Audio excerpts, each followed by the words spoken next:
Yes, we can see it. Yeah, so this is basically the course on environmental geology. So we can go on to the next one. Yeah, so we'll have a number of lectures which we'll just package. So the weeks there, we'll compress them a little bit. Much of this is really kind of very high level stuff. So we'll get into nitty gritties when we are dealing issues on tutorials and other aspects. So you can see that we'll be covering the concepts of environmental geology, how geological processes and earth materials feed into the system. We'll be looking at geotechnical properties of earth materials, rocks and soils in particular, the aspect of renewable and non-renewable resources, the issue of mineral and energy resource exploitation, as well as surface and groundwater hydrology and pollution. Then the spectrum of geological hazards that we face, and then issues of waste disposal and water treatment in regard to the geological aspects. Then the site selection, how we apply it with an environmental geology lens, how we apply it also in management and conservation of land resources. And then we look at geology and health, the link there, and then environmental impact assessment. So I'd want to say at the onset that in fact,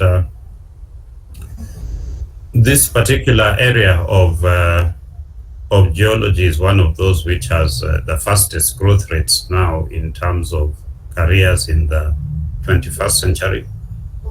And it's really arising as a consequence of the issue of climate change and how earth systems, interact to either amplify or mitigate its impacts.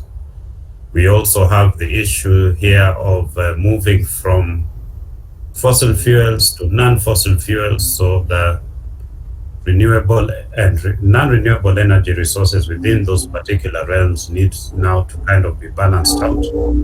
Of course, we know that we are not going to leave fossil fuels for some decades to come, so it is still going to be very important. But we see a major rise in the demand for critical raw materials.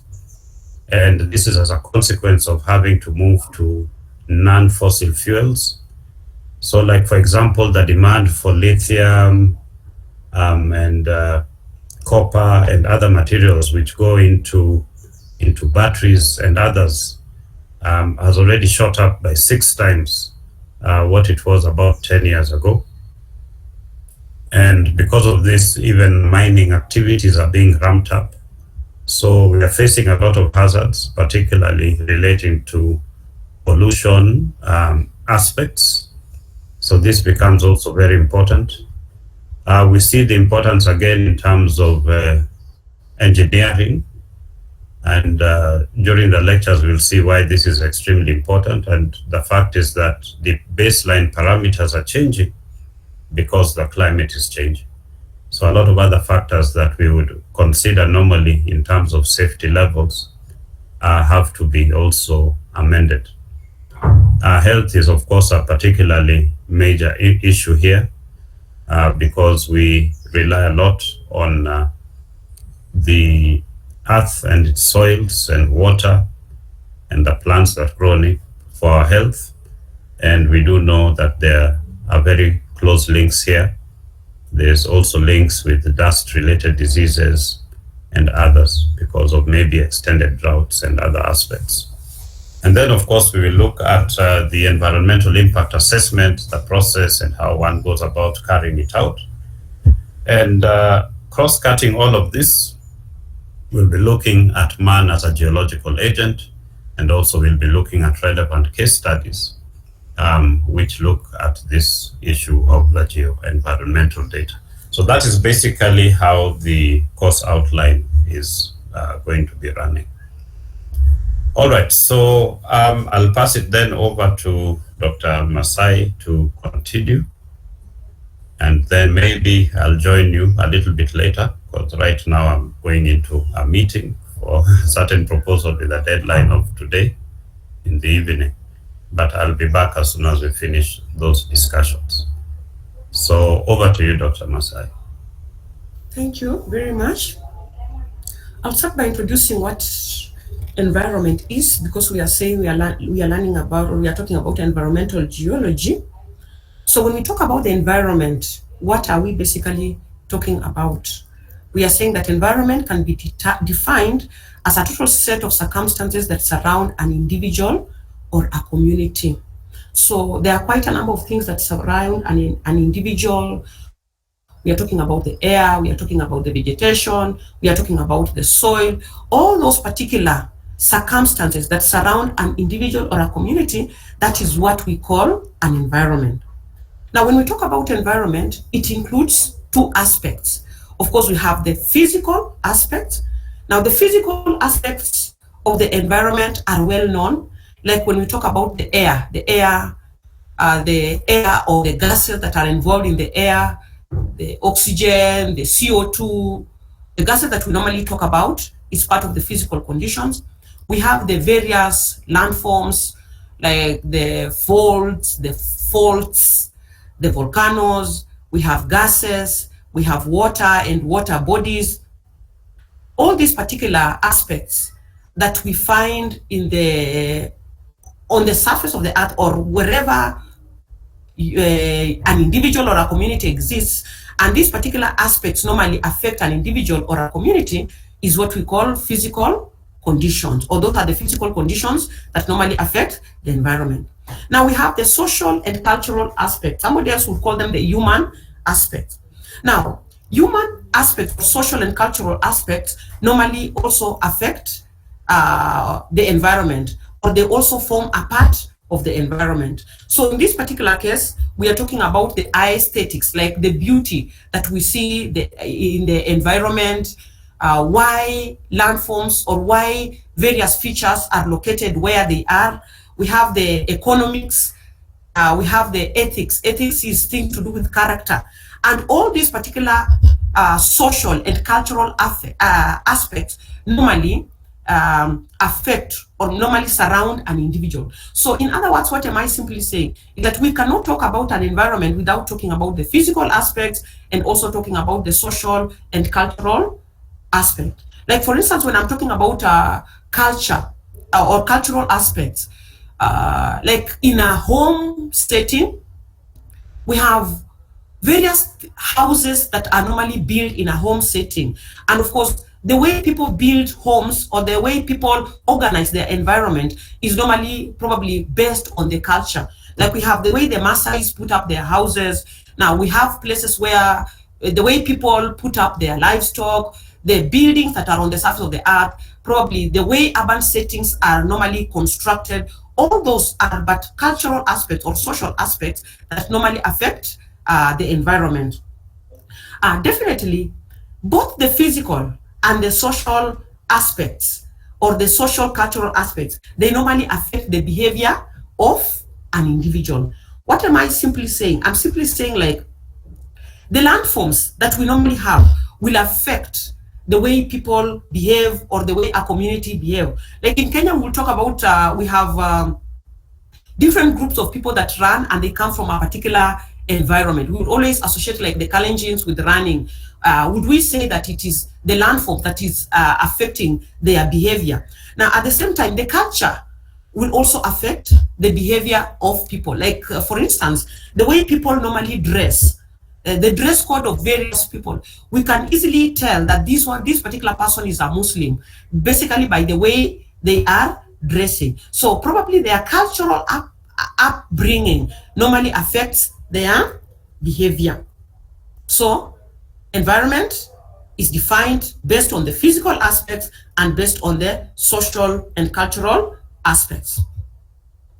Now, the subject of environmental geology, what we are now talking about, majorly involves us considering the cultural aspects and how we perceive or how human beings perceive our environment, as well as the physical aspects on the surface of the earth. Like when we are talking about environmental geology, there is no way we can talk about environmental geology and we are only focusing on one aspect. When we talk about environmental geology, then we are supposed to focus on the physical earth processes, as well as the cultural aspects that influence our environment. So environmental geologists majorly study natural hazards. Environmental geology focus on natural hazards. Now, when you're talking about natural hazards, there are quite a number. When we talk about floods, floods are keen, or environmental geologists are keen on floods, because probably they are looking at what are some of the factors that are affecting floods or that are leading to the occurrences of floods. Like when we are talking about floods, we are simply saying, what are some of the factors responsible for the floods? Is it the topography of the land? Like, for instance, is it that the land is quite flat, and that is why we are having floods in this particular area? Is it that we have so many greenhouse gases in the atmosphere that are exceeding the normal expected accumulation? And if we have so many greenhouse gases, what are some of the factors that could be leading to these particular gases that are leading to these particular floods? Is it because of the agricultural activities? Is it because probably we had a volcanic activity in a particular place that could be responsible for these particular floods? So that is something that environmental geologists are keen on. Now, environmental geologists also focus on things like landslides, and probably the factors that are responsible for those particular landslides. They also focus on earthquakes, looking at the intensity of these particular earthquakes, the magnitude, the extent at which it is going, the number of people that are affected by these particular earthquakes, mud flows. Environmental geologists are keen on mud flows. Probably, why are we having these particular mud flows? Is it because the amount of rainfall has increased, or is it just the topography of the land? Environmental geologists are also keen on volcanic activities. And an environmental geology always works hard to ensure that these particular hazards that we are talking about on the surface of the earth, they are minimized so that their effects on life and property are literally reduced. Because whenever we are having these particular hazards that occur on the surface of the earth, they affect life, they cause death, and they destroy property. So as an environmental geologist, you need to be keen on this, because you are out to minimize the effect of these particular hazards on man and on property. As an environmental geology, we are also keen on landscape evaluation for site and land use planning. What am I simply saying? When we are having an urban center being established in a particular place, it is important that an environmental geology be available, because as an environmental geology, you are thinking, how is this particular urban center supposed to be set? Is the rock at this particular sufficient to sustain this particular land use that is taking place in this particular place? And then you are also trying to evaluate, in case there is an effect, what is the intensity of this particular effect? Now that now brings us to what we are calling now the environmental impact assessments, that are an environmental impact studies that are normally very, very key to an environmental geologist. Like, for instance, as an environmental geologist, you are thinking, if this particular urban center is put up in this particular place, where will this particular activity be placed? Like, where will the residential houses be located?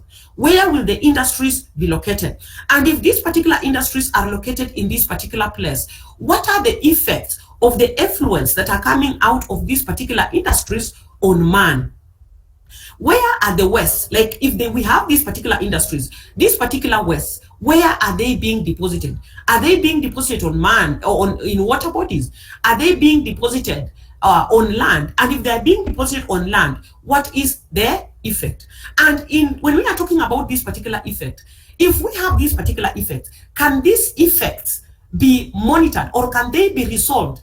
Are these particular effects, if you compare the effect versus the benefits of this particular land use that is going to be placed in a particular place, which one outweighs the other? So as an environmental geologist, you're supposed to be there for you to be able to give the necessary advice. Environmental geologists carry out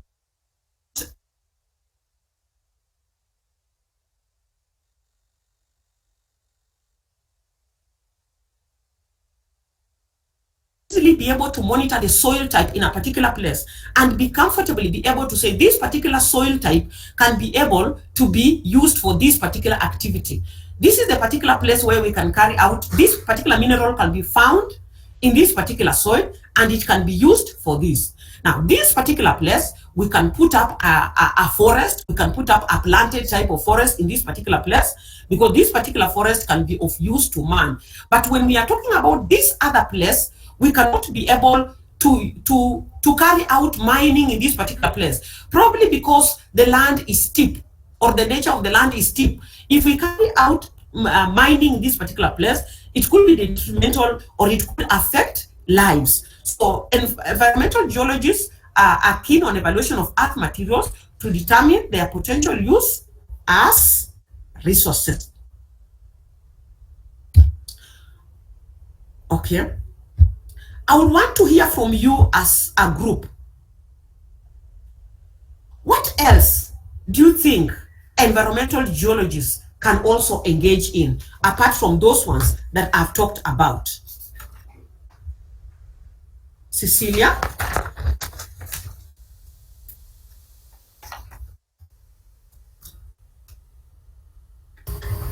I don't know whether they can come in the agricultural sector to advise best practices in agriculture to avoid things like erosion. Because once erosion takes place, that will mean it will affect the general landscape of the land. That is true. What else, Onyango, Brian?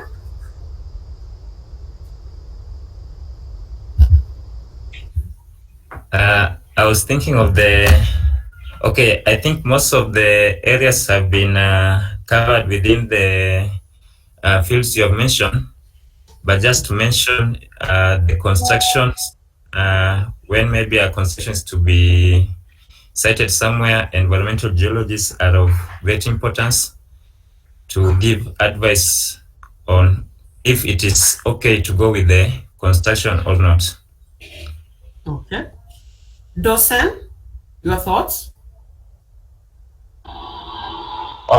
Yes, you've pretty much touched most of the areas as it relates to environmental geology, but I think they also play a significant role when it comes to mining, especially the end stage of the mining cycle that has to do with the reclamation of the land. So I think an environmental geologist will be crucial in trying to restore the land that the mining occurred to its previous state and ensure that the mining activities are not affecting the people or the fauna and the flora surrounding the mining site. Thank you. Keep Chifir, Hilary? I can also say the environmental geologists can come in, especially the energy sector as well. For example, given the situation with the geothermal power, and when we try to tap into the geothermal power from the underground, I think they can come in to advise on its effect on the environment and on other landforms or other features that are occurring. For example, the geothermal being harnessed in Baringo and its relation to the hot springs in the region. Okay. Septrin?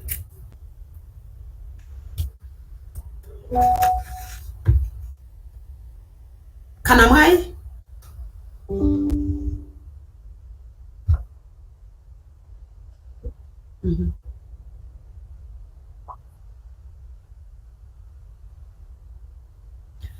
I wanted to ask, do you think we need environmentologists in water sector, like at the coast? Because we have water transport, do we need environmental geologists? Yes. How do they come in? Well, in terms of the coast, you can look at the issue of coastal hazards such as coastal erosion and environmental degradation across along the coast. So environmental geologists will be crucial in trying to understand the anthropogenic processes or the anthropogenic effects, and also the natural effects and how it's affecting the coastline and the beach sediment rate and all that. So I think it will be crucial for that too. Okay. Thank you very much. Okay. Let me go back to what I was sharing.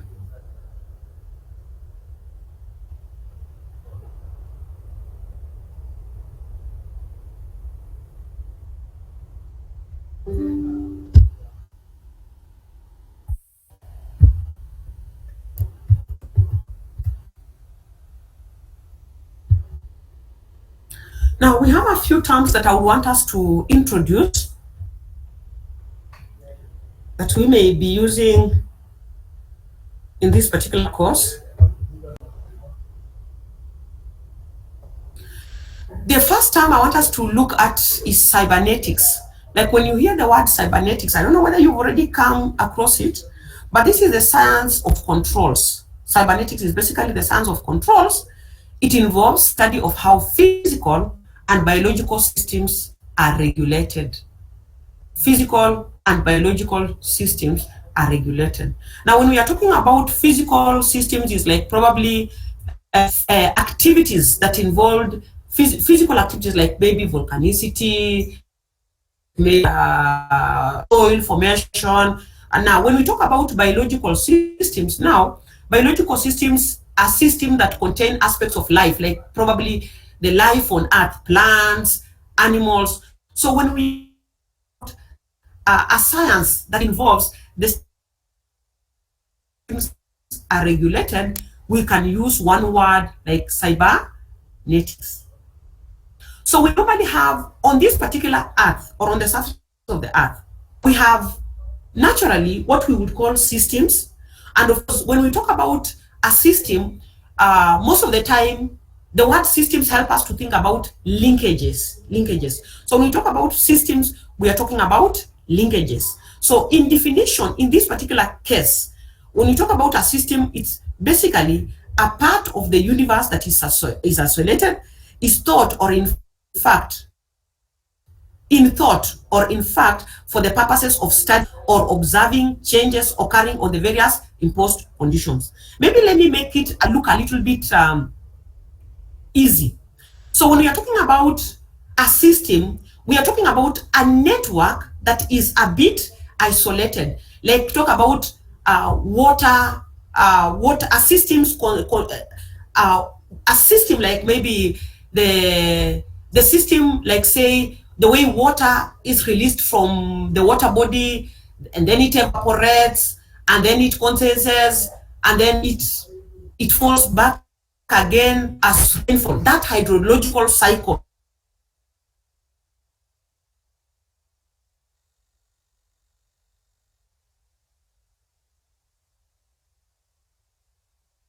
maybe we have rocks, there is the weathering that takes place until the whole process goes on, so that at the end of the day we have soils that can be used for other. Then we would also call that as a system, a whole process. So that is why we are defining it as any part of the universe that is isolated in thought or in fact for the purpose of studying. So a system can be studied in purpose of studying or observing changes occurring on the various imposed conditions. Now, when we talk about this particular system, they can either be open systems or they can be closed systems. Like for instance, talk about systems, e.g. the Earth, the things that happen on the Earth, the things that happen in submarine, the things that happen in space. Okay, those ones would just be what we would call a closed systems. Now we also have systems that are what we would term as open systems, like maybe open systems like they can easily change, like maybe a river basin, an estuarine, urban communities, the forests. You see, those ones they can easily be able to be transformed or to be changed. So those ones we term them as open systems. Now we have various interactions that normally necessitate the function of a system. And many times when we talk about a system, we are simply saying that if there is any change in one part, it will affect the whole system. Like for instance, if the way a river is flowing and you alter that particular flow of the river and you direct it elsewhere, probably there is an obstruction of water that is occurring in a water body, then definitely the whole system about that particular water body will change, because probably the organisms that live in that particular water body, they will be affected and their functionality will also be affected. Talk about probably a forest. A forest, probably there is this particular system, it releases water vapor to form clouds, then we end up having rain, and of course this particular rain falls down, the same forest absorbs the water, and the water is used in manufacturing of food in those particular vegetation. So any altering, like if we carry out processes such as deforestation on a particular forest, then the whole system that is occurring will definitely be affected. A system has boundaries that are selected for convenience. Now, examples of the interactions that we have in systems, like for instance, I've just already mentioned a few, but we are saying movement of energy between sun and a group of organisms. So those are just but a part of the interactions that are occurring in a system. And then the role of minerals in the interrelationships between living and living environments. So the minerals, we know that we have minerals. And what are the relationships between minerals and the living and non-living environments? Of course, we know that we have the living organisms that rely on minerals. They absorb those particular minerals. Probably they feed on those particular minerals. So all those interactions are critical. And as I said earlier on, that when we have a particular part of a system being interfered with, it will interfere with the whole system. So like when we talk about closed system, like the one that I talked earlier, the Earth, the submarine, space capsule, I would say that the Earth, I already gave an example, that is a closed system that has 4 parts. The Earth is a closed system that has 4 parts. It has the atmosphere, it has the biosphere, it has the atmosphere, and the lithosphere. Now, we all know the atmosphere. When we are talking about the atmosphere, we are talking about the troposphere, the stratosphere, the mesosphere, the thermosphere. Of course, when we talk about the biosphere, we are talking about the flora and the fauna. When you're talking about the hydrosphere, we are talking about water, maybe water in water bodies, the rivers, the underground water. And of course, when we are talking about the lithosphere, we are simply talking about the geosphere, or the crust where we are basically living on. So the Earth, when we talk about the Earth, basically, it's a closed system. It's a closed system in its entirety. And the interaction of these 4 parts is responsible for the surface features that we have on the surface of the Earth today. Like the interaction between the atmosphere and the biosphere. We all know that there is a relationship between the atmosphere and the biosphere. There is a relationship between the atmosphere and the hydrosphere. There is a relationship between lithosphere and the atmosphere.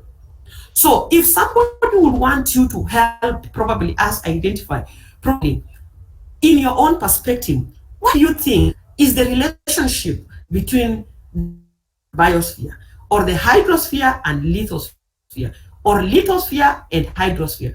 Are these particular systems connected? And if they are connected, how do they interact?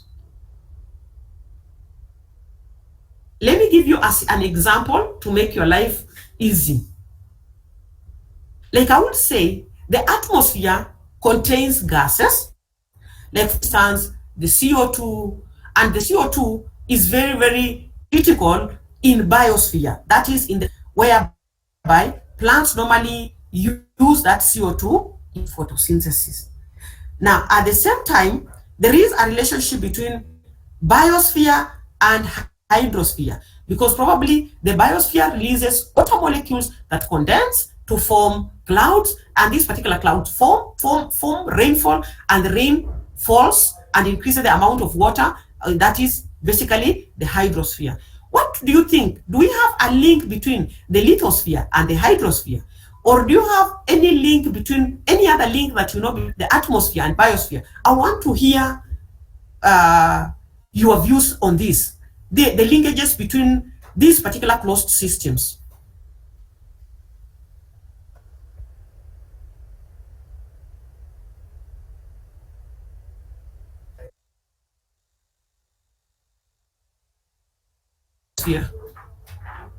Is hydrosphere related to the geosphere or the lithosphere? Or hydrosphere and atmosphere? Or hydrosphere and biosphere? Any linkages that you think? Yes, Doesn't want to comment? Doesn't? There's a link between the lithosphere and Yes. the biosphere. The lithosphere tend to provide nutrients for the biosphere by breaking down rocks and into minerals and then releasing it into the soil. So then the biosphere will be able to get access to those minerals and nutrients that have been provided by the lithosphere. And then the hydrosphere provides water for the biosphere. That is very true. Yeah, so that's one linkage.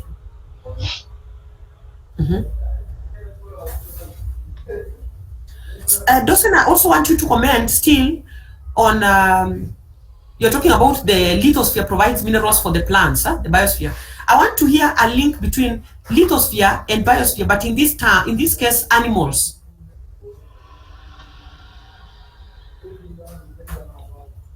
So when you understand my question? Yes. Does the lithosphere support animal fauna? Yes, are you hearing me? Are you hearing me? Elaborate? Yes. Are you okay? So what I was saying is that when the lithosphere, yes, I'm hearing you. Yes. When the lithosphere provides the nutrients and the minerals by breaking down the rocks and it enters into the soil, you know that plants also have access to the soil. So they intend to take the nutrients and the minerals that are being provided into the soil by the lithosphere. And some animals which are herbivores, they eat the plants too. So they indirectly get access to the minerals and the nutrients that are being provided by the lithosphere by eating the plants. And then the minerals in the soil also help to grow the plants and the fauna and flora that exist in that particular area. So that's one linkage between them.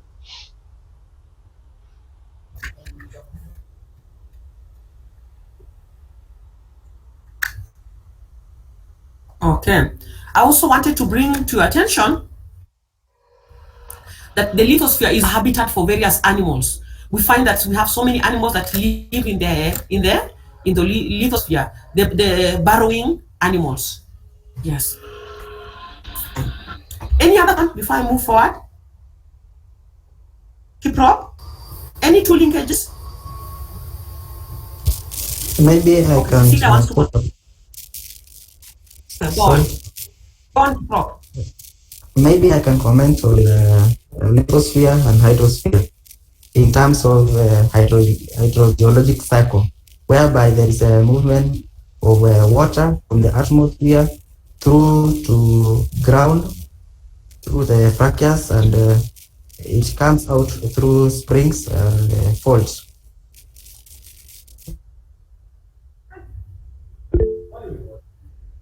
Okay, fine. There's somebody who has raised their hand. They also want to comment. Okay, I'm the one who raised the hand. I just wanted to confirm if maybe the hydrological cycle itself can be used to explain the linkages between the atmosphere, the biosphere, the hydrosphere, and the atmosphere, the way water moves from one sphere to another. And I think that's it's on top of what my brother Kiprop has explained about the atmosphere and the lithosphere. Okay, thank you. Fine. I want to go to something else a bit fast before we move on.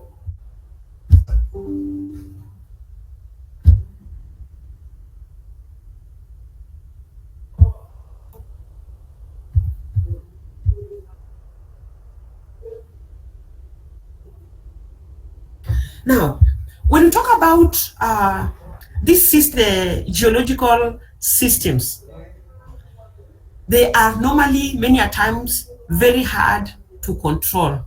The geological systems are normally very, very hard to control. Why?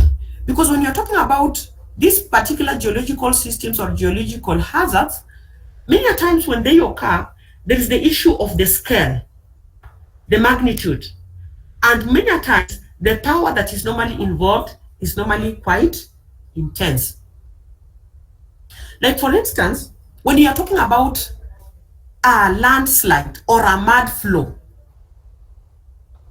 the last one that I remember, or one that I easily remember, was the one that was in 2008 in a place called Kuvasali in Kakamega County. And it led to death of people and loss of lives. That one is basically on the slopes of the Nandi Hills. Now, some of the other geological systems, like maybe if we're talking about the earthquakes, I can easily remember the ones that are normally very, very notorious, especially in countries like Nepal. In 2014, there was an earthquake that led to very many people dying, destroying of properties in Nepal. So many times, what I wanted to say is that these particular systems are normally very, very difficult to control because of their scale, magnitude, power involved. Now, as we talk about them, of course, that does not mean that there is totally nothing we can do about these particular systems or these particular hazards. Of course, there are a few things that we can do to manage them. Now, this brings us to aspect of mitigation, maybe adaptation, maybe developing resilience, just to mention but a few. But still, as we are talking about this particular, as this system that we are mentioning that very, very difficult to manage, we should be thinking of, are there possibilities that these geological systems or these particular geological hazards, are there possibilities that they could be induced or they could be human induced? Something that we will be thinking about and we'll be talking about shortly. So knowledge and understanding of these processes can nevertheless be applied so that cities and homes are not built in hazardous location. I mean, we need to understand these particular systems for the reason, also to ensure that cities and homes are not built in hazardous location so that we end up having loss of lives and property. Construction is suited to geology. Habitats for human and animals are also preserved because, like we have said, that some of these particular areas, like the lithosphere, is a habitat for various organisms on the surface of the earth. So we literally need to understand these geological systems because of these three, but plus very many other. But I had raised that these geological systems, like maybe landslides, like earthquakes, probably just to mention a few, are there possibilities that they could be induced by human? Because if we get to know that some of these particular systems, or especially the aspect of hazards, they could be induced by man, then it is very, very easy to manage them, or it's very, very easy to know how to handle them so that the effect that is causing on man and property can be reduced. So I get back to that question. Are these geological hazards, can they be induced by man? And if they can be induced by man, how are they induced by man?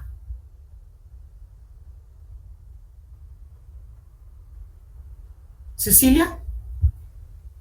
Does man have a way in which they contribute to the occurrence of earthquakes or landslides?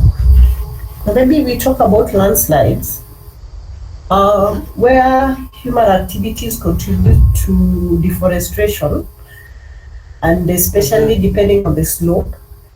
If the places has been deforested, then there's a likelihood of having landslides that can be very hazardous. But if there are trees, that would slightly prevent. But we can't really say that human activities fully contribute. It is conjoined with the geological processes. the natural and the human, isn't it? Yes. Edwin, Yes. what about earthquakes? Do we think man has a small contribution?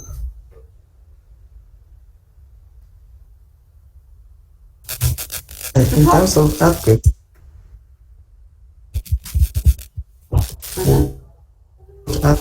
Or tremors? there is not that much contribution of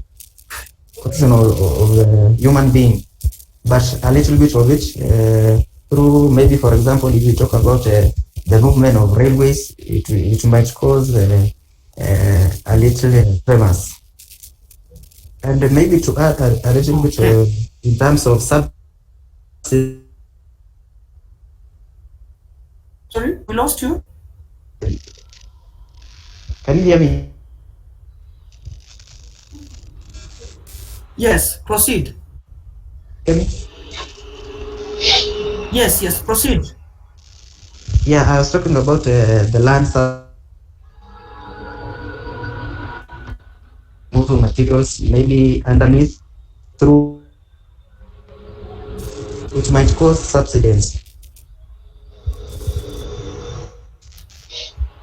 Deposition of materials. Okay. Dawson, you wanted to contribute something? Yes. Dawson? Yes. Are you getting me? So, in terms of Yes, earthquakes proceed. and anthropogenic activities, um, some industrial activities such as like geothermal energy production or the fracking of oil and natural gas, as well as wastewater disposal can have. These are all human-induced activities that can increase seismic activities. So, for example, during the exploration or search for oil, people in industrial habits may induce fluids into the earth, thereby obstructing the normal stress along the fault system, thereby increasing seismic activities. Also, when you look at the filling of large reservoirs for water supplies in terms of hydrology, these are also human-induced processes that can increase the potential of seismic activities and thereby lead to earthquakes.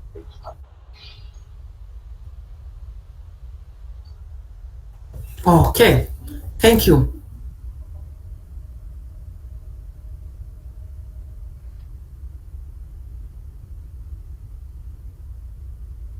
That is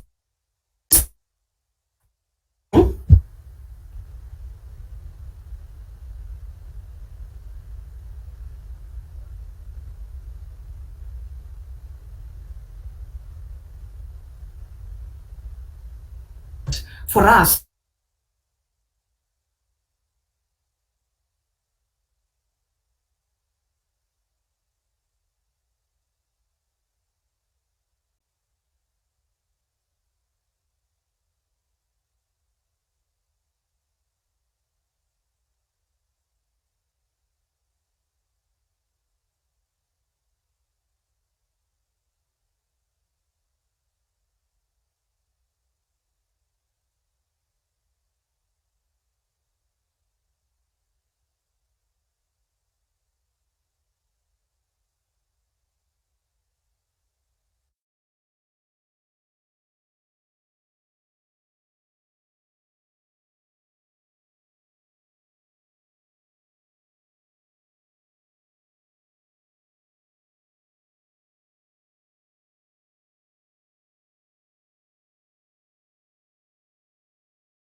So this is just of the illustrations of the Earth systems.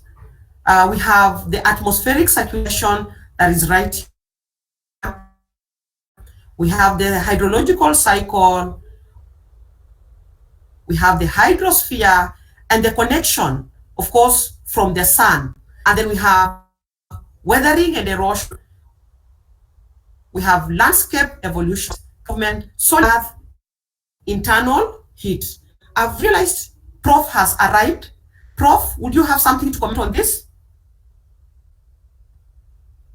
Okay, yeah. Now, this particular diagram is quite an interesting one because you see in the when you're looking at it, do not look at it in isolation. So if you just focus on the diagram there, you can see that there are a lot of bits that are interacting. And that is why we have the kind of lock and key camshaft system. So we can start off with the issue of the external effects. We have solar energy, as you can see on the left-hand side there. And it's impacting here on the atmosphere as well as the hydrosphere. So we're looking at the warming, for example, or cooling that happens as a result of the fluctuations in radiation from the sun. So that goes into the atmosphere, and within the atmosphere, we end up getting the aspect of global warming because we are contributing a lot of CO2 and other greenhouse gases into the atmosphere beyond what has been the dynamical equilibrium of nature. And that is why our CO2 is rising. And the main issue concerned with that is because during the night when the infrared radiation is going back into the atmosphere, into outer space, it gets trapped by the asymmetry of the CO2 molecule and the other greenhouse gases. And that is why the planet ends up getting warmer. Okay, so the kind of like what are called slow onset phenomenon. In this, for example, 70% of the Earth is covered by oceans. So that solar energy directly hits the ocean surface and thereby contributes through evaporation primarily to the hydrological cycle. It's what feeds the atmosphere with moisture, which then moves about as rain, etc. So these cycles are very interlinked. And from there, the hydrological cycle, we see the impacts on weathering and erosion, generation of new sediments, and all of these will contribute, on the one hand, to the rock cycle. So now we have the detrital material, which is necessary for the formation of sedimentary rocks, which under higher pressures and temperature are going to generate the metamorphic rocks. And if you continue on that track, with heating and melting now going on in the deeper part of the Earth's core and mantle and we get the magmatic rocks also appearing, igneous rock types. Weathering and erosion also alters landscapes. And so landscapes are not static, they keep on changing. If we look at the rift system, for example, the current configuration of the rift system was arrived at basically about 500,000 years ago. So prior to that, we had a different kind of system. There wasn't that major, contrast in altitude until roughly the past, slowly evolving over the past 2 million years or so. So landscapes will also change. As landscapes change, we also get crustal movements, and this is relating to issues like of isostasy. So there are some places from which materials are removed. So those ones, the net effect would be that those particular areas may rise, while other places where sediments are being now moved to and deposited, you get subsidence occurring. And then plate tectonics, which is, you well know, it also helps and interacts in the redistribution of the earth materials. So the plate tectonic side of things, the deep earth system, is basically driven by variations in the internal heat within the earth system. Then lastly, we have also what you can see there as the extraterrestrial disturbances. So these basically include things like meteorite impacts. So meteorite impacts can cause major changes to the earth system. Some of them are short-term. So and we'll see that in the next slide, I think. There are some short-term effects when a meteorite impacts on the earth.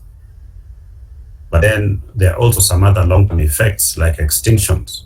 For example, the meteorite that landed in the Gulf of Mexico about 60 million years ago, now we refer to that as the KT boundary, the Cretaceous-Triassic boundary, ended up with the extinction of the dinosaurs because of the amount of heat, dust, loss of solar energy because of the dust in the atmosphere, lack of food resources for these animals, so long-term effects in terms of the evolution of these organisms. We can see that all of these interact, and therefore we refer to them as, these are subcomponents of the entire Earth system. So nowadays, as we move forward in time, and we're looking at how to resolve some of the pressing issues that we face as environmental geologists, we basically have to look at those interactions from the point of view of Earth system science, how the different components interact. Okay, so it's important to recognize that these cycles exist. Okay, that's maybe what I can add on this diagram here. Thank you.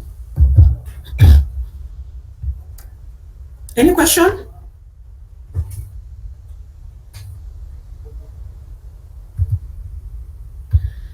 Now, we have minerals, and of course, minerals play a critical role in terms of geology or in terms of the environment. We have minerals that we would call toxins.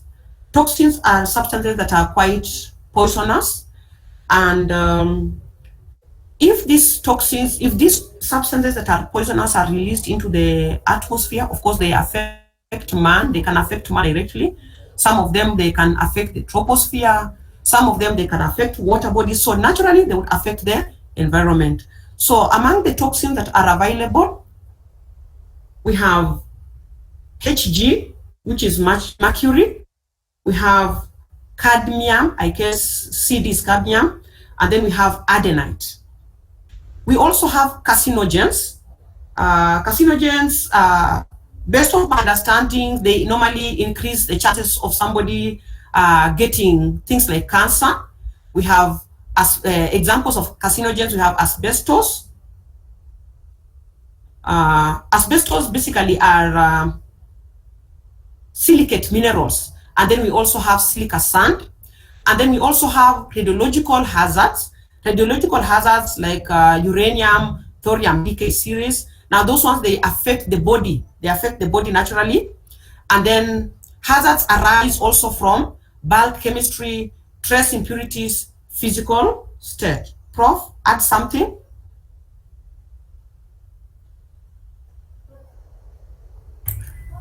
Yes, I think these are also, I mean, and just to set them in context, these are basically some of the minerals and elements which we are quite concerned about. The toxins, of course, we know they have major effects on human and animal and even plant systems. We know the problems that we have with mercury and cadmium and arsenic, which basically attack many of the functions, physiological functions of human organs like the liver, the kidney, and others. Carcinogens are basically related to lung diseases, so asbestos and silica sand contribute to that. This is quite common amongst miners who are mining things like diatomite or asbestos itself. We know, for example, that asbestos as a material was used for roofing for a very, very long time. But it was found to be causing cancers, particularly in Eastern Europe, where it was particularly prevalent. And so asbestos now is basically not used anymore as such a material. We are, of course, interested in the radiological hazards, but for two reasons. One is, of course, that we are now moved to nuclear energy as a kind of, also in brackets, a clean energy source. It doesn't generate really fossil fuels, but a single accident can cause a lot of problems. We had, for example, the Chernobyl disaster, if you recall, when one of the nuclear reactors in Russia failed, and it ended up releasing a lot of radioactive minerals, radioactive elements in the air, and poisoning even the rivers for some months before they could actually use them. So it's important to note that, in fact, when we are looking at the contribution in terms of health aspects or pollution aspects, then we need to understand the bulk chemistry of those particular minerals and what transformations can take place under different conditions to which they might be subjected, maybe different pH conditions or different EH conditions. Trace impurities are quite important in the sense that we have trace elements of all types exist within our rocks and minerals, so there is always some level of exposure to these trace impurities. And what we want to be able to do is to avoid, for example, areas where we have excess.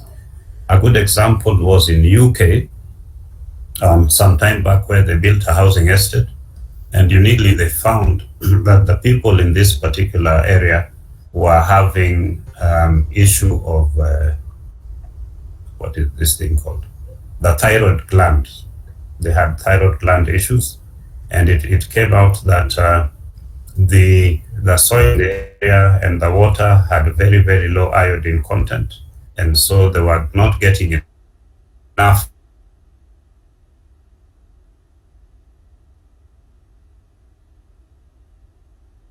This is the one that actually led to iodine salt, to ensure that in areas people are deficient from that, then they have there's an intervention could be taken. Important. You can think about, say, fluoride, which is in its natural state, it's normally occurs as a gas. And that is a very toxic gas if you're exposed to it. And especially if it interacts with water, then you get hydrofluoric acid, which is extremely dangerous to if you're breathing it in. And it is in the kind of solid state locked in the rocks. It's not such a problem. Here you have, what you have here is now the fluoride ion stabilized within mineral compounds. But then again, in terms of groundwater, groundwater will interact with the rocks that contain fluoride in whatever form, whatever mineral form it is, leach it out, and then it concentrates in the water, and then you end up getting problems like, dental fluorosis or the other one is deformations of the skeletal minerals, common in areas of high exposure to fluoride. So it's important to just also recognize that there's a whole, wide range of hazards which can arise naturally or concentrated by humans or by natural processes, which can impact on the health of humans, plants, and animals as well. So like in a Kenyan perspective, Prof has just talked about decay. So probably we have noticed that we have some regions in Kenya where most of those people are affected with the fluorosis that Prof is talking about. So that could also have be arising probably from these particular minerals that are occurring in those particular locations. Now, I want us to look at igneous rocks and volcanoes and earthquakes. Now, maybe just talking about igneous rocks, we all know how igneous rocks are formed. Igneous rocks We have the intrusive ones, we have the extrusive ones. They're normally formed when magma is released from the interior of the earth and solidifies either within the crustal rocks or on the surface of the earth. Now, when we have these particular igneous rocks forming, of course, there are landforms that are normally formed. We have the volcanoes if the magma solidifies on the surface of the earth, and of course we have the plutonic ones when it solidifies within the crustal rocks. So the whole process of volcanicity can end up leading to some hazards that are very, very critical that we need to focus on. Like, for instance, direct volcanic hazards. When lava flows of the earth and it flows on the surface of the earth, it's quite hot. It can actually lead to death and destruction of property. We have ash falls. We have those particles that fall, the pyroclastic flows. We have mud flows also. Now, mud flows, especially in areas that are a bit steep, and when we have a lot of rainfall, we have landslides and cone collapse. We have floods and we have gases. So these ones can be termed under direct volcanic hazards, especially when we are talking about lava flows, ash, pyroclasts. Yes. We are talking about landslides and cone collapse in this particular case, like when the peak of this particular volcano is collapsing, it will also lead to a hazard. Now we have effects that we would call climatic effects, stratospheric ash. Now, assuming that we have this particular volcanic activity and ash and cinder is thrown into the atmosphere, gets into the stratosphere, leads to the destruction of the stratosphere, then definitely it will lead to a climatic effect. In this particular case, the ultraviolet rays would easily get onto the surface of the earth. If they get onto the surface of the earth, they will definitely destroy plants, they will destroy animals. And at the same time, if the stratosphere is destroyed, we are talking about the heat reaching the surface of the earth, and when it's absorbed by the surface of the earth and is reflected back as terrestrial radiation, we are simply talking about increase in temperature. We also have sulfur aerosols that can also be released in the atmosphere. These sulfur aerosols, when you have these aerosols into the atmosphere, they also absorb terrestrial radiation, and when they absorb terrestrial radiation, they could lead to global warming. And when they lead to global warming, we are definitely talking about dryness and the related effects, lack of agricultural production, and of course, loss of life, animals, and property. Now we have the supervolcanoes. Now the supervolcanoes are the very, very intensive volcanoes. Under that, we talk about magma chamber collapse, whereby we are simply talking about the collapse of like a caldera. If a caldera collapses, definitely that would also end up being or causing a hazardous experience. Now we have flood basalts.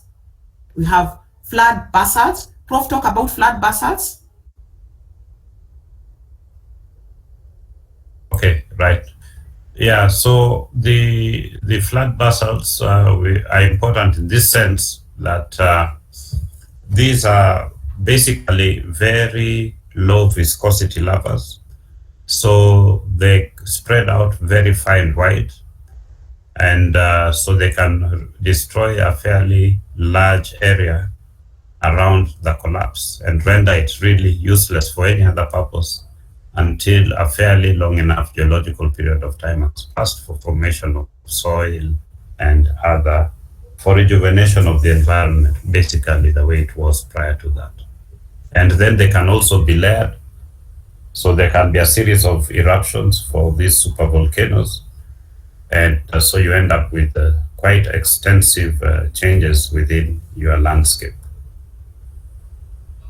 We have talked about earthquakes previously.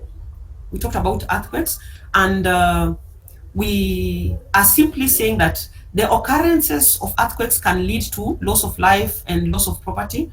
I gave you an example of the earthquakes that occurred in 2014, and the earthquakes led to loss of lives and loss of property.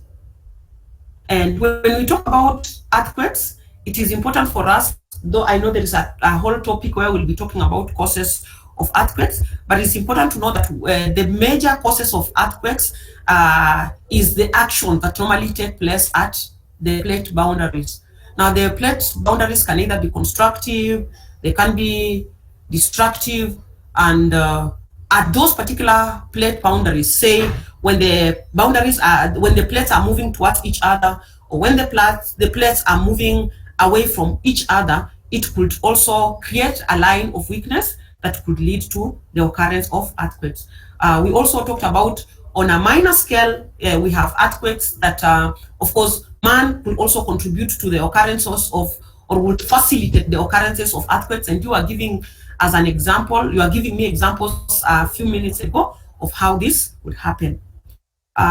We have hazards that we will talk about, human-induced hazards or human-caused hazards, like when we have buildings collapsing, when we have tsunamis are majorly not human-induced, but we have human-induced hazards, like when we are talking about building collapsing, when we are talking about fire. Now, when we talk about fire, it could either be human-induced or it could occur naturally, especially fire, like in a forest scenario. Fire could occur because of the huge temperatures, or maybe we have a lightning and it causes fire, that one occurring naturally. Also, we have fire that is caused by man, like maybe when somebody has a kiberiti and you are in a forest and that would occur, that would also end up being causing loss of life and property. So it is important for us to think about hazard mitigation. In cases where we have a hazard, how do we mitigate the hazards? How do we carry out construction and zoning? Like in cases where we have a hazard, what do to mitigate this particular hazard so that it does not occur? And also there's the aspect of, if it occurs, what do we do to ensure that its effect on man is minimized? Like, for instance, resettlement of people, reconstruction, resettlement of people taking to a different place, maybe asking people probably to build certain types of houses that could be able to sustain, could be able not to be destroyed just in case we have some hazards. So as an environmental geologist, you need to think about, in circumstances where we have hazards, what do we do to ensure that its effects are reduced, its effect on man is reduced, and what will we do to ensure that probably most of the people are not affected, and what will we do to reduce the occurrences of these particular hazards if possible. So it's good to carry out prediction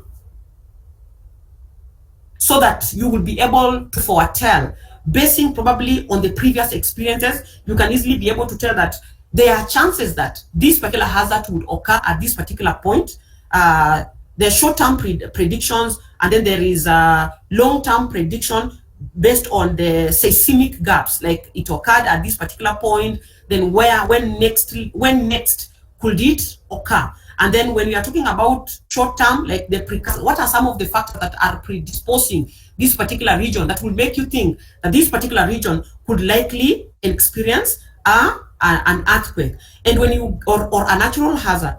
And when you come to, or when you get to know about this, then of course it is important to think about a mechanism that you could take as an environmental geologist to reduce the effects of these particular natural hazards. Any comment, Prof, or addition? No, not at that, but maybe just on this little bit on paleoseismology or seismic gaps when you're looking at prediction. Now, you see, normally our record of earthquakes as we know them have been primarily from instrumental records. So we can only, and we know that earthquakes don't happen without that. High magnitude earthquakes may have a frequency of occurrence of maybe once in 1,000 years, okay, or even maybe a longer time period. So one of the things that we do to help us understand or to predict prediction is not really a good word, but to maybe infer, how often an earthquake of a certain magnitude can occur. We normally have to look at the geological record. So there are certain places where you can have maybe on exposure of a cliff face, or if you take a core drilling and you drill into the earth, you'll be able to see some sediments which are linked to, or which could be directly linked to an earthquake event. So these are what we call the seismicity. So we are looking at the seismicity of the past. We can also, from the nature of the sediment, kind of a semi-quantitative value judgment on perhaps how strong that particular earthquake is.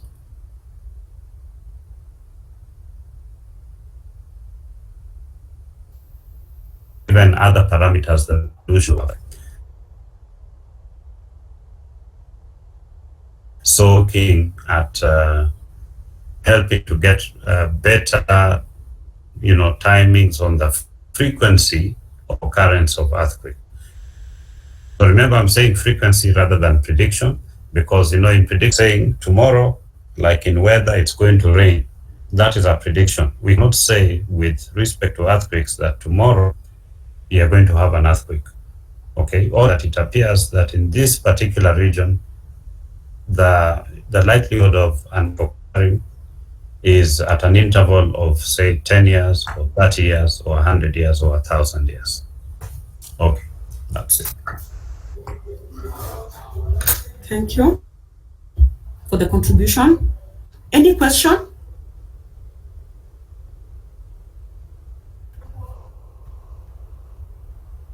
If you have a question, you just unmute and ask. Okay, I'm proceeding. Now, we are looking at soils. Now, soils are quite complex, and they normally result from interaction between time, climate, vegetation, and drainage. Meaning that for us to have a particular type of soil, it's important to know how long that particular soil took time to be formed, the climatic variables, the amount of rainfall in that particular place, or the the temperatures would contribute to the type of, or would contribute to the formation of the soils, because of course temperature have something to do with weathering and the formation of the soil. Now, vegetation a critical role when we are talking about soil formation, because of course when vegetation decompose, they form humus and they become part of soil. Now, the drainage will also influence the formation of soil, or the type of soil that is located in a particular place. Like in places where we have steep slopes, then definitely we'll be talking about erosion occurring, and the soil that could be available in that particular place could be thin and probably sandy soil, or soil that can easily be eroded. Now, when we talk about soils, we find ourselves talking about the types of soils. We have different types of soils. We all know this one we learned in primary. Sandy soils, we know they exist, and of course their formation. We have loamy soils, just to mention but a few. Now, soil erosion plays a critical role in determining the type of soil that is available in a particular place. Now, when we have soil erosion, definitely most of the time the loamy soils, or the soil that is full of humus, is the one that in most cases is normally carried away, and therefore when the soil is carried away, the land becomes unproductive, low productivity, and that affects lives on the surface of the earth, or food. It affects food security. Now, looking at soil erosion, we are tempted to think of what are some of the causes of soil erosion that we normally have. We have poor plowing practices. Like if we cultivate along the slopes, then that one will be creating an environment where we have soil erosion. When we have overgrazing, now when you talk about grazing, we are thinking about the size of land vis-a-vis the number of animals that we have. If we have so many animals in a small portion of land, definitely the vegetation will be overgrazed, and that particular region would definitely experience soil erosion. As long as the surface cover is not there, the soil becomes loose and is easily deforested, is easily carried away by erosion. Now, deforestation in itself, deforestation actually leads to soil erosion because we end up leaving the soil bare, and when we leave the soil bare, the soil is easily carried away and prone to erosion. We also have inappropriate farming, inappropriate practices. Like I mentioned, like probably we have a river that is flowing in a particular place and we are cultivating very, very close to a river, then definitely, and maybe we also have a lot of rain at that particular point, there'll be a lot of erosion that takes place and siltation, and definitely the soil will be carried to water bodies. Urbanization, coming up with an urban area, most of the land becomes very, very, we are changing the landscape from vegetated, natural vegetated landscape to a land that is covered by maybe concrete, to a land that is covered by concrete. Now, by the fact that we are covering the land with concrete, it definitely destroys the soil that was previously in that particular place. It destroys the soil in a form that the coloring of the soil is affected, because remember, the land was probably the soil was brown or it was loamy. Now, when we end up now putting tarmac on that particular place, now that particular place now becomes very, very black. And when it's very, very black, it absorbs a lot of heat, or rather, we are now talking about the albedo. I mean, it absorbs a lot of heat. It becomes very, very hot. And when it's becoming very, very, very, the temperatures are becoming hotter than the required. Of course, a land that is now concrete, you cannot even use it for agriculture. And of course, in it itself, it will have a problem in terms of causing warming of the lower atmosphere. So we also have mechanisms that we would use to preserve this particular soil, because we are saying currently there are so many things that are taking place that are interfering with the soil, and maybe the various types of land uses, like the ones that I've mentioned: overgrazing, deforestation, maybe urbanization, that are affecting the soil. So as an environmental geologist, you really need to think outside the box on what can you do so that you are able to preserve the soil. Because if the soil is preserved, the livelihoods of the people will also be preserved. So some of the approaches that you would use to ensure that the soil is preserved include contour plowing. When you are cultivating across the slope. And then we have strip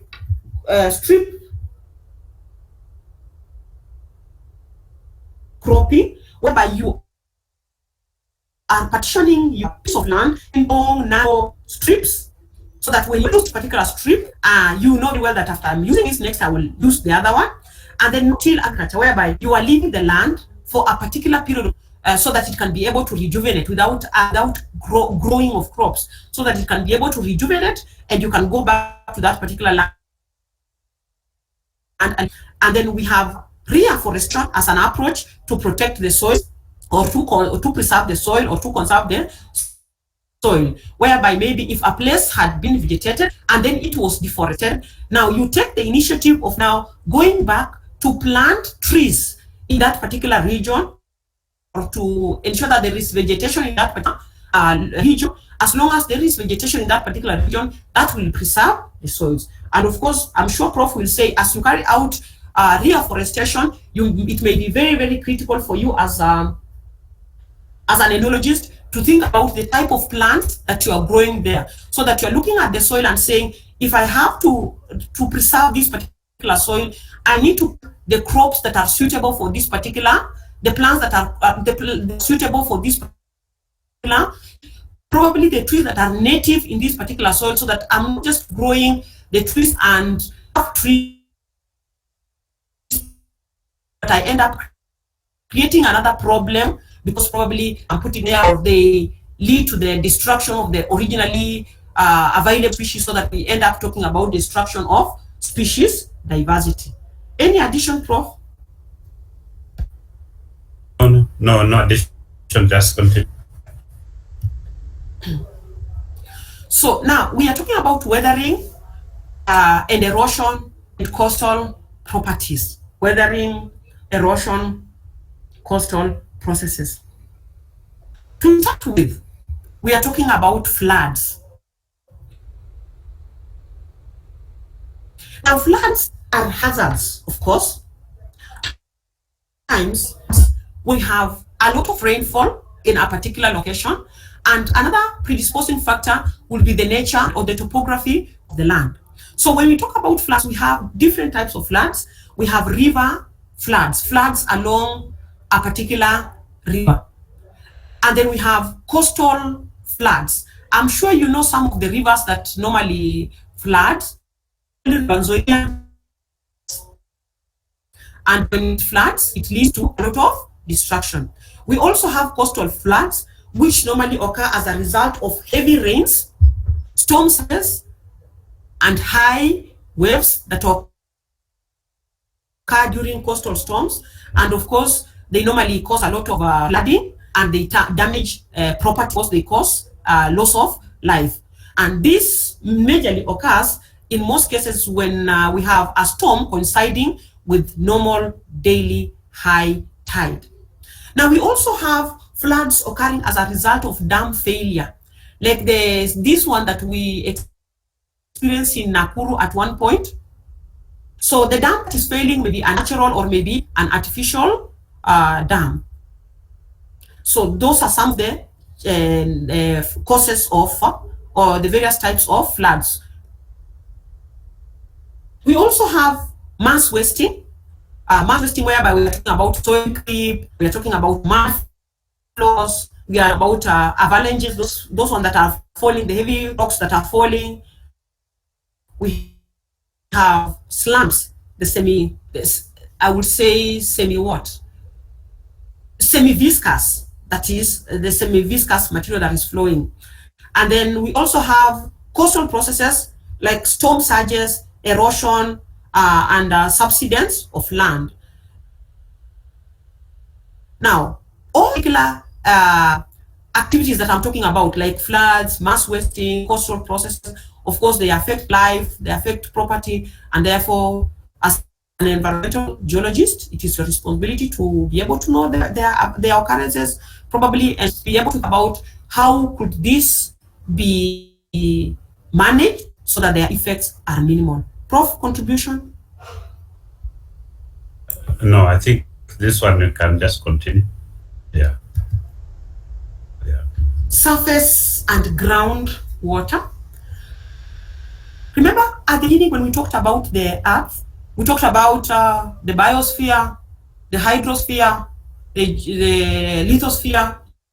Yes. When we talk about water, now this is part of the hydrosphere.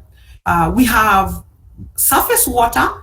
This is, of course, water that is moving on the surface of the water, or on the surface of the Earth, and we also have groundwater. In particular, when I'm talking about surface water, this could be water that is available in rivers, water that is available in rivers, water that is available in lakes. That is part of surface water. However, the surface water, as now, they are facing a lot of challenges.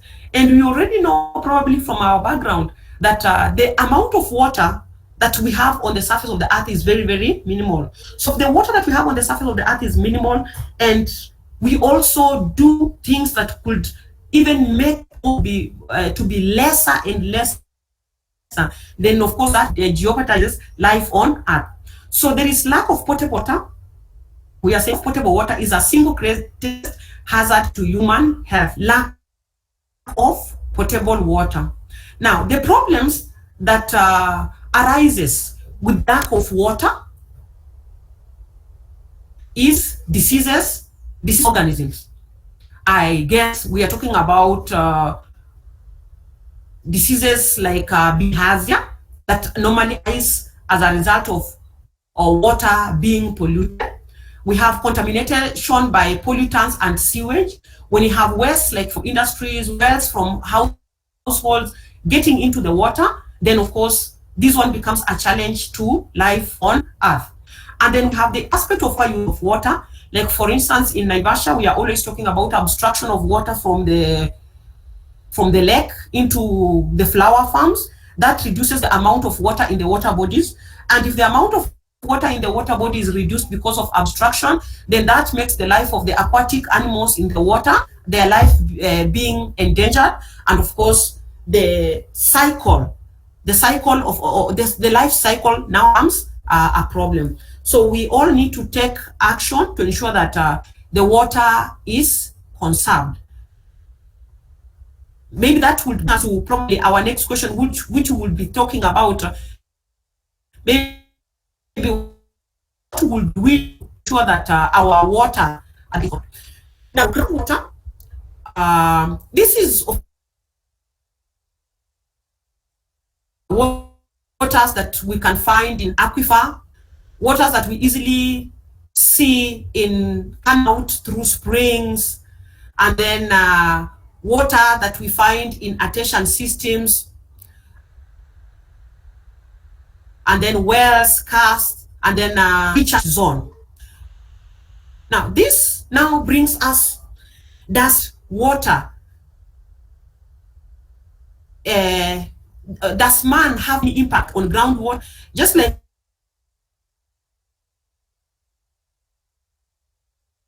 we've said, man has effect on surface water, abstraction of water. Maybe I've also talked about like maybe when we have water vessels that are releasing oil into the water, that affects the surface water. How does man affect now groundwater? Now man affects groundwater in various ways.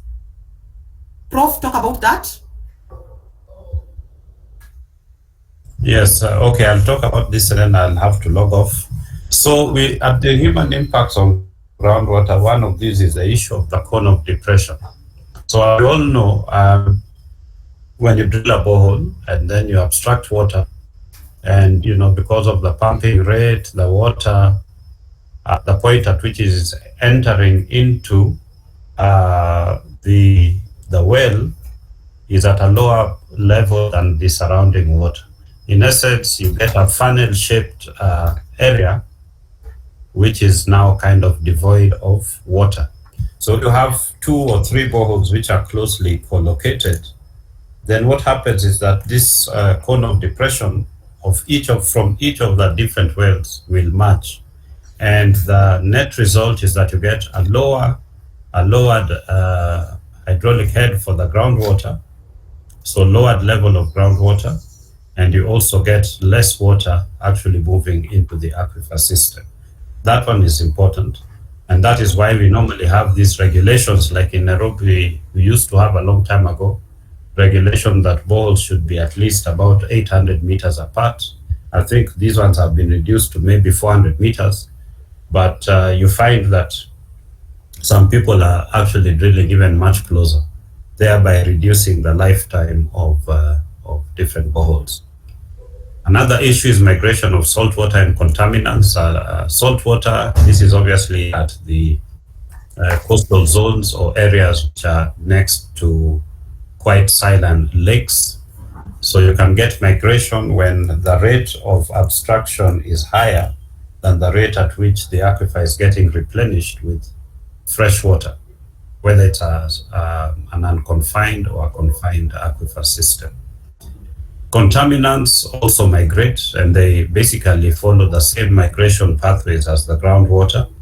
And this is one of the reasons, of course, why we say that people should not use unconfined groundwaters for drinking, because microbial contaminants and other contaminants which humans introduce into the Earth's surface will contaminate such aquifers.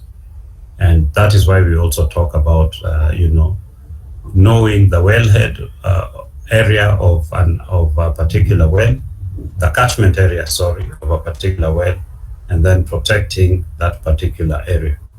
Land subsidence is a major issue in some of our big cities.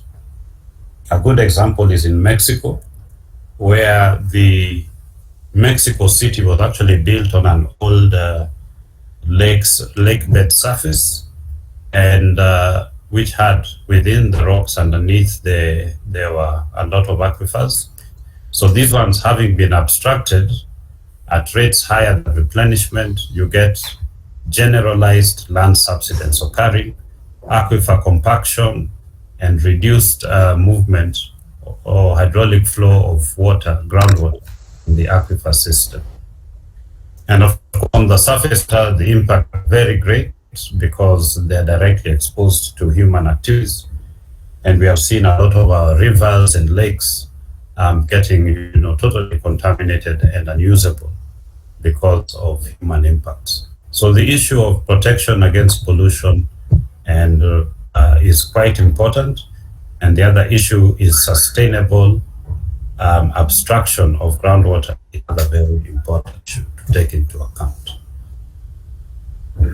Okay, so that is it. Any questions up to this point?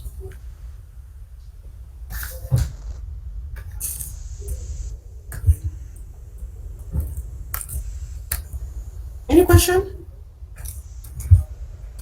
Okay, so if there are none, then I'll log off and then we'll connect in the next class. Asante sana. Okay. Okay, bye, Prof. So guys, I want to move on, or you want to have a break? We can move on. Doesn't I move on? Okay, fine.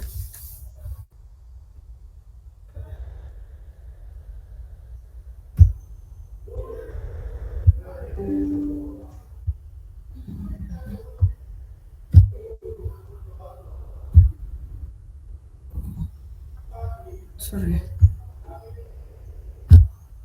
I missed it. Sorry. Was it?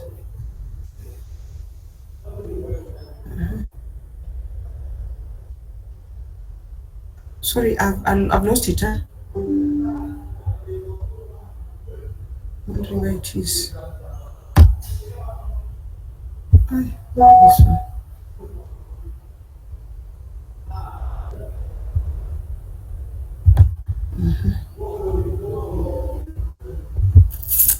I'm sorry, I have to re-download it again. I lost it.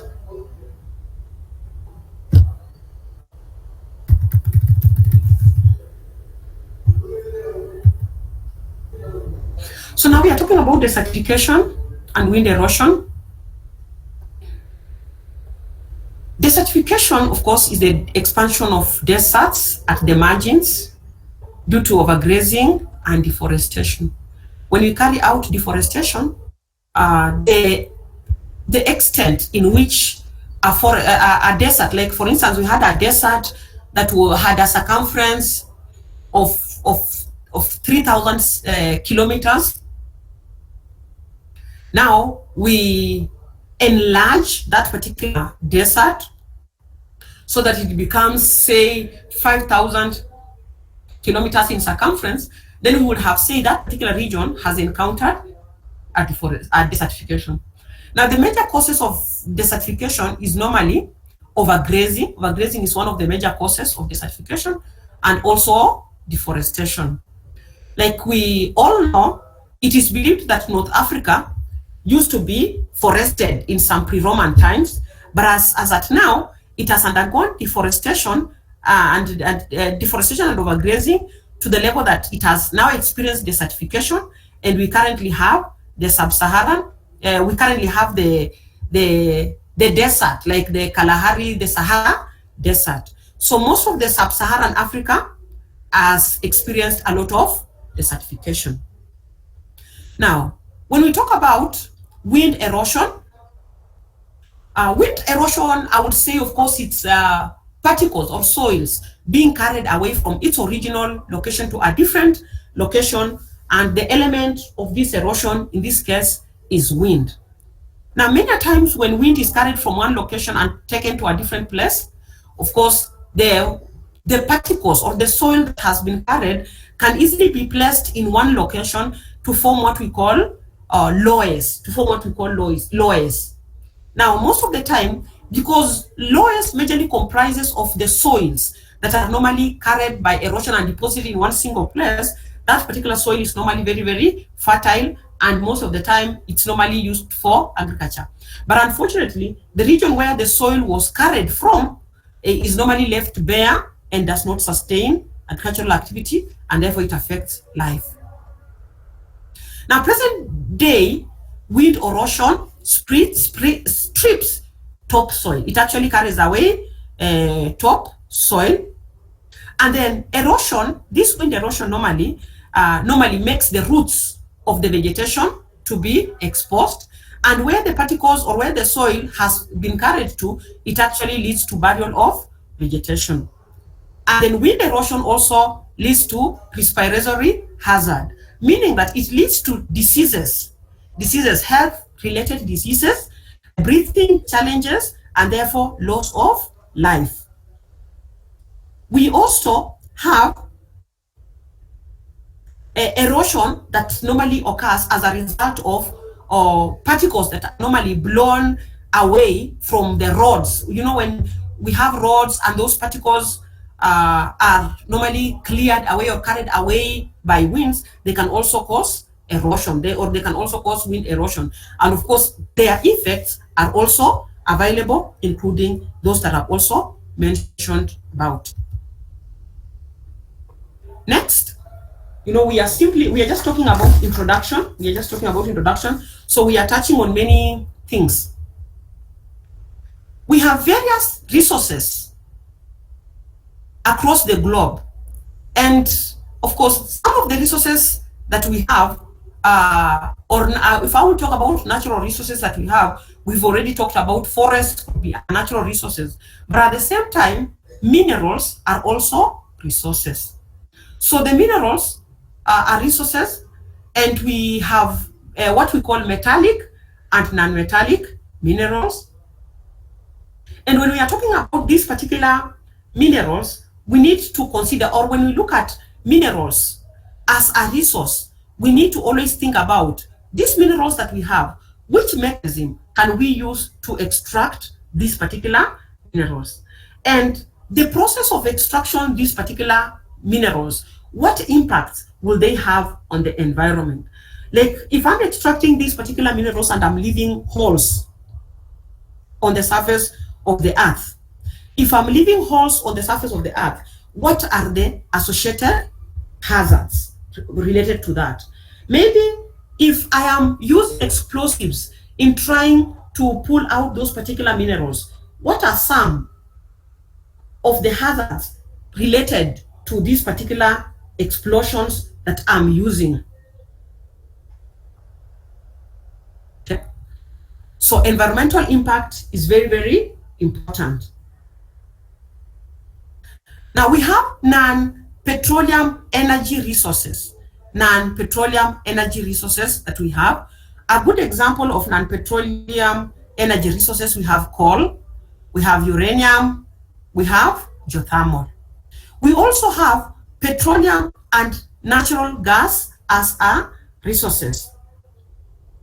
And those ones, petroleum and natural gas resources, those ones, especially anywhere where petroleum or gas is supposed to be extracted, of course, they will always have an impact on the political systems. Like the government, of course, different governments will be involved in it, and of course, they could, of course, lead to an increase in resources or increase in economic abilities of a country. But at the same time, there will be a source of war among various countries.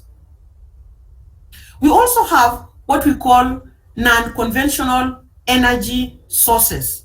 Non-conventional energy sources. But maybe before I talk about that, I would want to just mention that the difference between metallic and non-metallic. We all know that the metallic and non-metallic is about conducting of electricity. Those ones that can conduct electricity versus those ones that cannot be able to conduct electricity. Okay, fine. Now we have what we call non-conventional energy sources.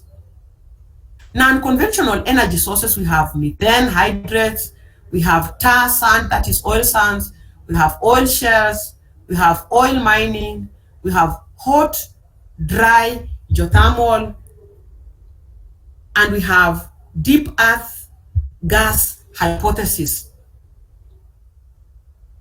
Okay. Extraterrestrial hazards.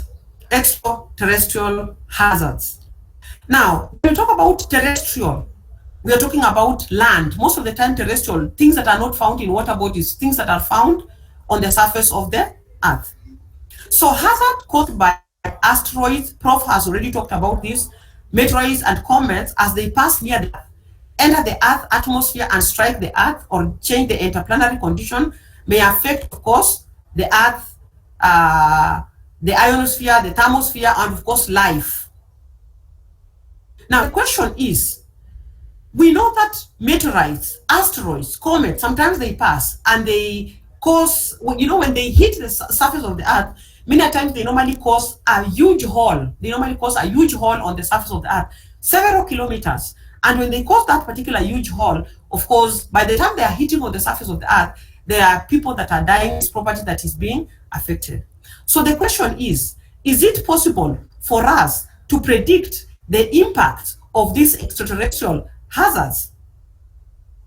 2, is it possible for us to be able to talk about their likely impact scenarios?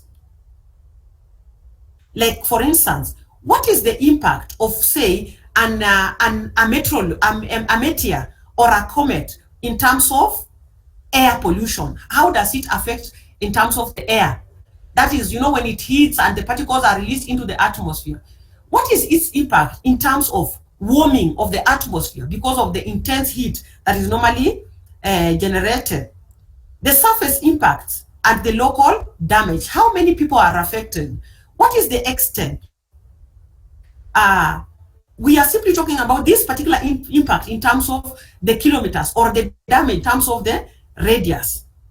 Like we would say it has affected 100-kilometer radius.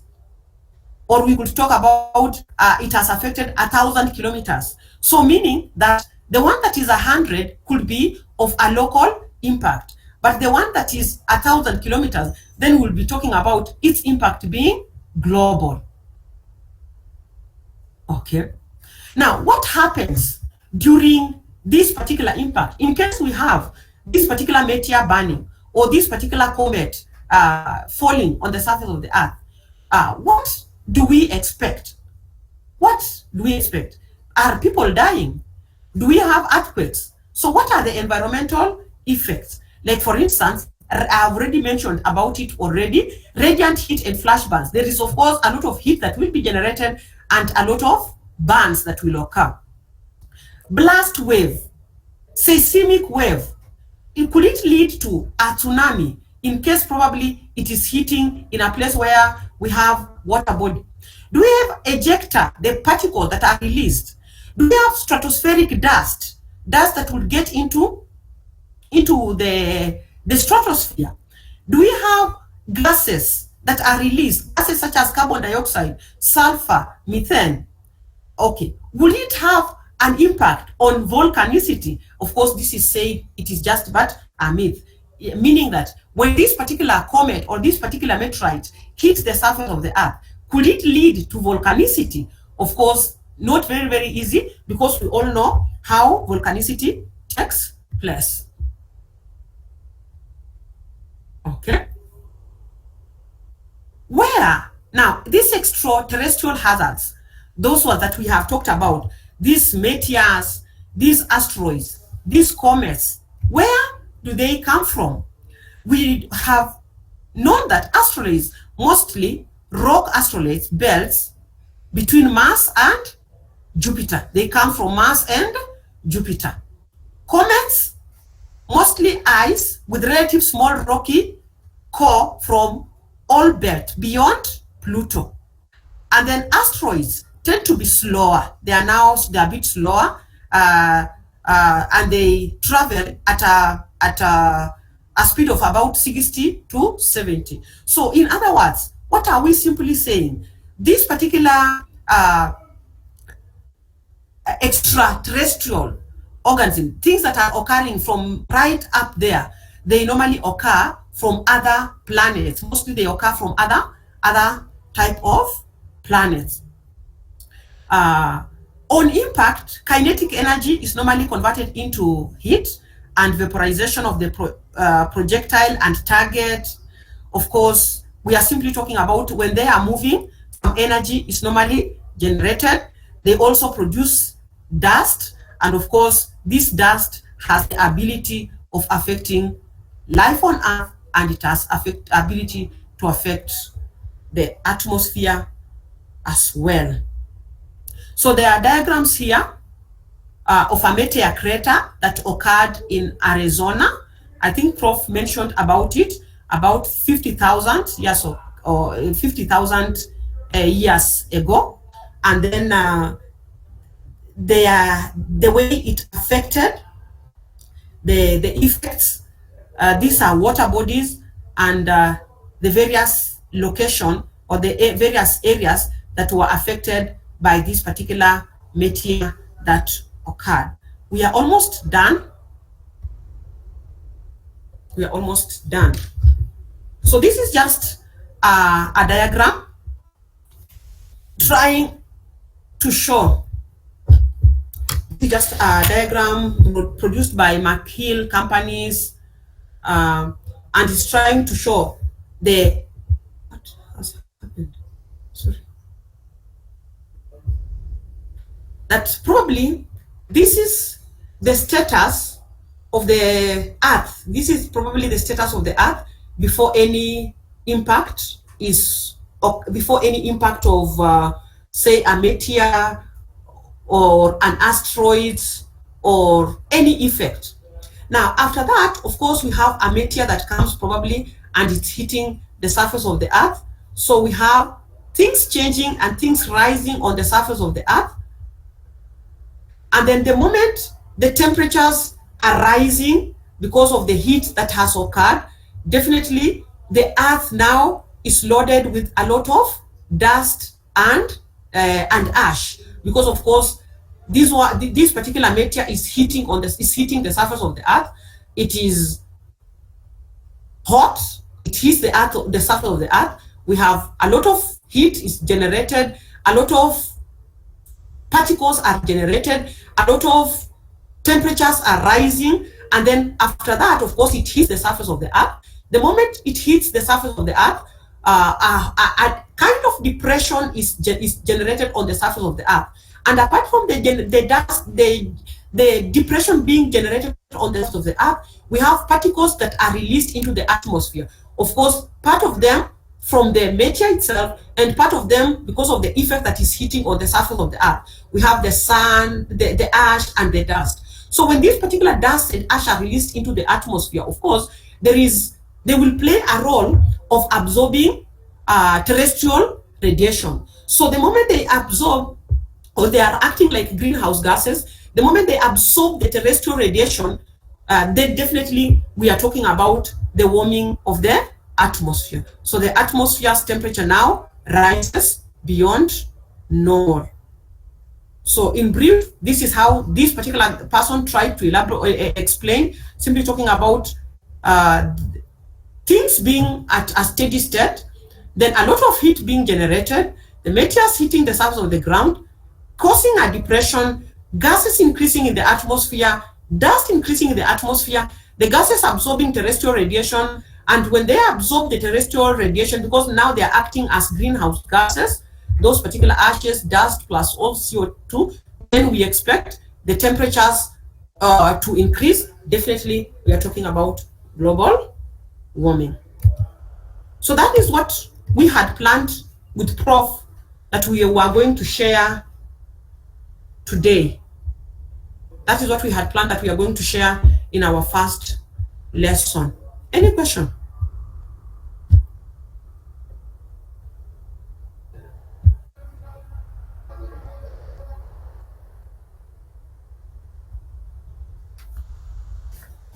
So we did break. We did not. We were supposed to have a break in between the lesson, but we didn't break. But that is what we had planned that we are going to share. That is what we were supposed to learn in week 1. Just a question. Are we going to get the notes? Yes, you will get the notes, but we were discussing with Prophet. We were agreeing that as we talk, you just get the short notes. So far, what is available here is the PowerPoint, but I can sit down, given an opportunity, I can sit down and help you get some notes. I hope that will be okay. Is that what you want? Yes. Yeah, I will sit down and make a few notes for you. Yeah, because what is available is PowerPoint, but I'll make some notes for you. But for you, it is advisable that you get to make your own notes also as we talk. Dawson, you have a query? So now ready. Thank you for the first presentation. It was really great. I learned a lot. What I wanted to say is that considering that we are starting the course late, I was wondering, because Prof said something about assignments and presentations and stuff like that. So I was wondering if it is possible, if you have assignments for us or group presentations and stuff like that, if it's possible to send it to us sooner ahead of time, considering that the semester length is short, so that we'll have more time to go through it and be able to respond adequately. Just Okay, thank you. That is a good concern. So just give me time. I'll go create an assignment or some task, and then I'll share with you in the course of the week. Will that be fine? Yes, that will be fine. I'll share. So you create a WhatsApp group, please, and you add me to that particular WhatsApp group if you don't mind. Oh, you don't know my number? Let me share. 07 23 90 46 36. Yes. 0723 90 46 36. You can create a WhatsApp group and you add me there, so that in case you have a concern, you can always raise. And also maybe in case you want us to schedule a class, if you want us to schedule a class, maybe you want us, instead of it to be this time, you want it to be this time, you can always let me know, and then we can always do that at a time that is favorable for all of us. That's okay? Okay. Yes, that's okay. Okay, fine. Okay. You have a blessed day and enjoy your belated Easter. Thank you. Okay, bye. You too.